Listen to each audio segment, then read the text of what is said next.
Now, tomato farmers in the country have been grappling with the menace of a pest commonly referred to as Tuta absoluta, which eats into the leafage of the crop, resulting into massive losses. Farmers have previously been relying on chemicals to tackle the pest, but a shift from this menace is being sought through an integrated pest management, that's IPM approach, that hugely incorporates biological control coupled with minimal chemical pesticide application. Our reporter Gabriel Kudaka has the details. Josiah Ngumi has been practicing horticulture farming on his 2-acre parcel of land in Subukia for the last 10 years now. But the Tuta absoluta pest that has invaded his crop is one of his major nightmares. The Tuta absoluta is a very destructive pest. It can actually wipe out all your harvest.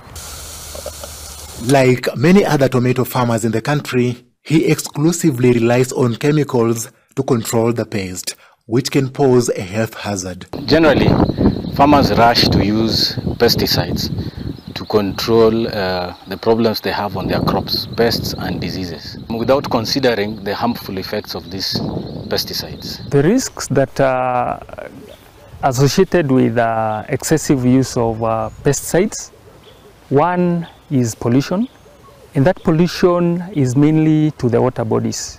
Besides water bodies, we have the contamination of the soils.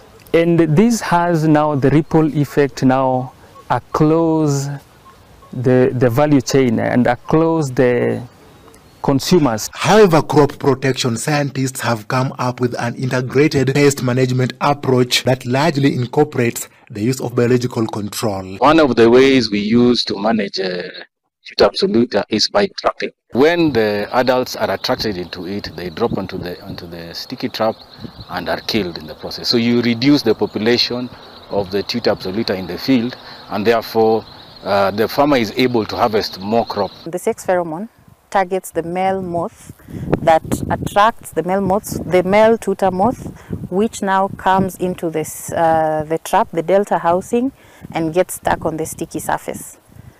That way we will have reduced the chances of the males mating with the females and cutting up the cycle. Once the farmer has noticed that the trap has trapped, say for example, between 5 to 10 insects, then this tells the farmer that the infestation has begun. Now the next step to take is to increase the number of traps in the area, in the farm area where he's doing the farming. Farmers are not responding that well when it comes to the use of from chemicals to biological, because you find like they will argue that even if I try this biological, it's not killing that pest. So they tend to go behind your back and also use the chemicals. Gabriel Kudaka, NTV.